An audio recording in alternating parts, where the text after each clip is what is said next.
On va voir un petit peu, on va creuser un petit peu le sujet que je vous ai donné sur reproduire un élément de tapisserie de Gunther Stolz.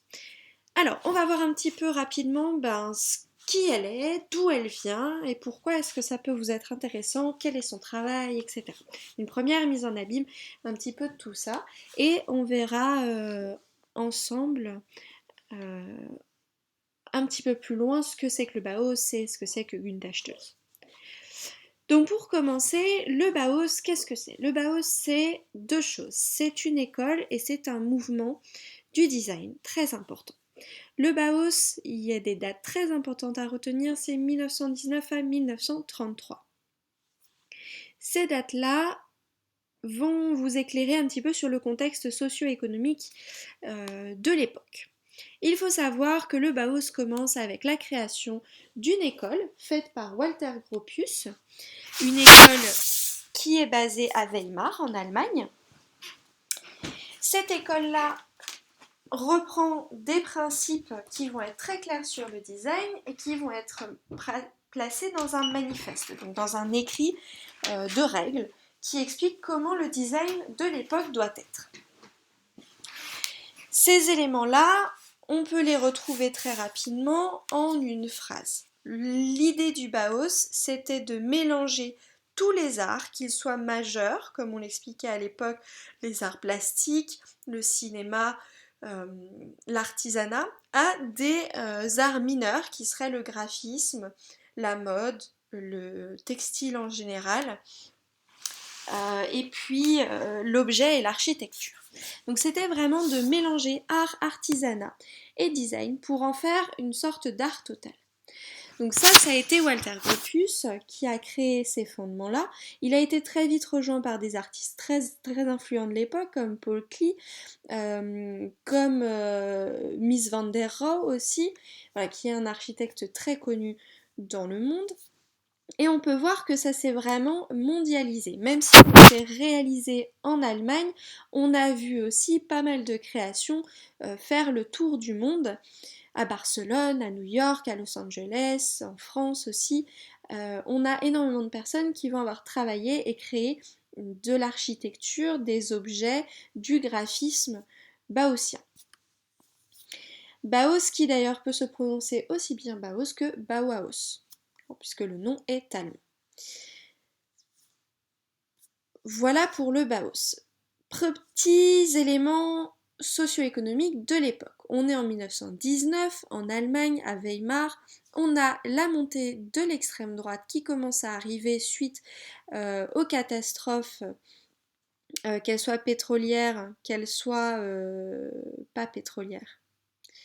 Pas pétrolières du tout. Ben non. Que ce soit la crise de 1919, justement, on a la montée effectivement de l'extrême droite avec très rapidement l'arrivée d'Hitler au pouvoir en 1933 qui fera donc fermer l'école et le mouvement parce qu'il ne rentrait pas dans les qualités que l'on peut offrir à l'art allemand puisque lui-même défendait des valeurs classicisme et classiques de l'art. Et notamment des choses qui vont être représentatives, qui vont être figuratives. Alors que le Bauhaus, lui, voulait se détacher un petit peu de tout ça, ce qu'on va retrouver dans le Bauhaus comme technique pour se souvenir esthétiquement à quoi ça ressemble, ça va être des nouvelles techniques, ça va être des nouvelles matières, ça va être un minimalisme certain, ça va être une recherche de la forme et du confort, du minimalisme pour que ça reste intemporel, on va avoir la recherche vraiment d'une création entre couleur et espace, on va avoir une recherche dans le graphisme de l'espace aussi, de la compréhension des formes, d'éviter de surcharger. Donc on passe, pour vous montrer un petit peu, de 1900, début du siècle, où on a l'industrialisation, on va avoir l'art and craft juste après, qui sont des mouvements qui reprennent l'artisanat ou qui au contraire vont être très industriels, qui vont être esthétiquement très lourds parce qu'on utilise des matériaux sombres, du bois massif, on est sur des intérieurs qui vont être très très lourds. Et on vient avec le Bauhaus avec des choses qui vont être beaucoup plus légères, beaucoup plus simples. Je vous ai mis quelques exemples aussi dans le Classroom et quelques liens, vous verrez qu'on a des mobiliers et des architectures qui sont très sobres. Pour en venir à Gunther Stölz, qui est du coup l'unique maître de l'école de Weimar, qui a été donc fermée après quelques mouvements aussi parce que le contexte économique et social surtout de l'époque leur a fait déménager leur école plus d'une fois, qu'Hitler considérait comme un art de la, notre Gunther Stölz, elle, va être l'une des femmes du Bauhaus qui va être la plus reconnue et qui aura connu le plus de succès. Gunther Stölz a été pendant 12 ans à l'école du Bauhaus, à savoir qu'en moyenne, les élèves là-bas passaient à peu près 3 semestres dans l'école. Elle y aura passé 12 ans, dont 6 comme élève, et après elle sera promue au rang d'enseignante et donc de maître, comme on l'appelait, qui était vraiment le rôle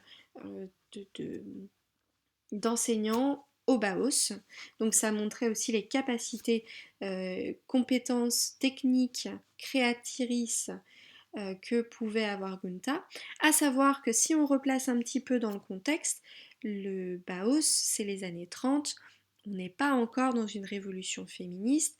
Autant vous dire que les femmes, elles ne pouvaient pas être maîtres, ce n'était pas possible. Elles étaient en fait relayées au rang de tisserannes parce qu'elles avaient les mimines fines et qu'elles pouvaient faire du coup des choses minutieuses, hein, c'est bien connu. Donc elles étaient relayées à la cuisine et au textile. Il n'y avait que des femmes dans le textile qui étaient vraiment dédiées au final aux femmes à l'école du Bauhaus. Et donc Gunther Stölz a été l'enseignante principale de cet élément, de cet enseignement textile. À savoir que sans cet enseignement textile, elle n'aurait pas pu au final être à la tête d'un enseignement en particulier dans l'école du Bauhaus.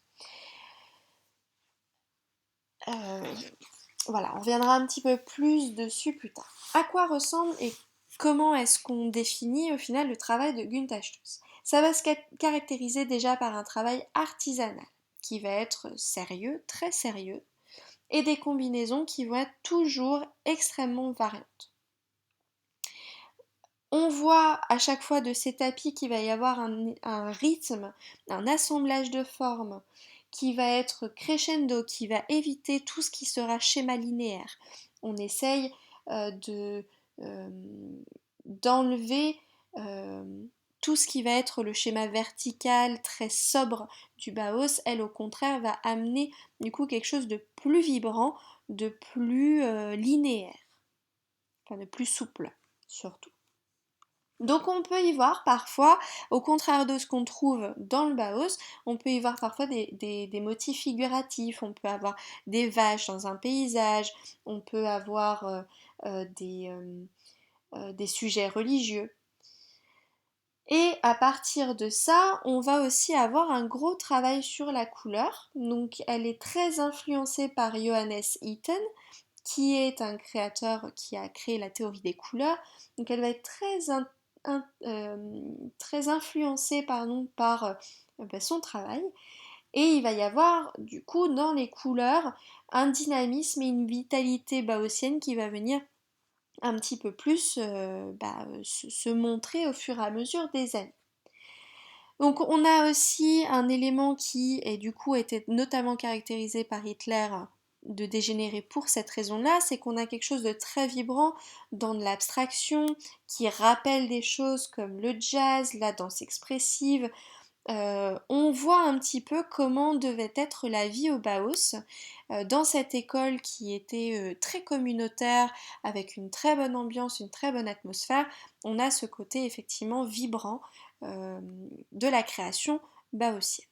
On reviendra un petit peu plus dessus, mais vous avez déjà les bases de la création de Gunther Stölz, voilà, qui effectivement montre des choses qui sont minimalistes, mais qui font vibrer par les motifs, par l'agencement des couleurs. Donc ce qu'on va faire, c'est que on va se concentrer sur celui-là de création et sur celle-ci pour créer les motifs sur Illustrator et voir un petit peu comment fonctionnent les formes, les pathfinders, etc., etc.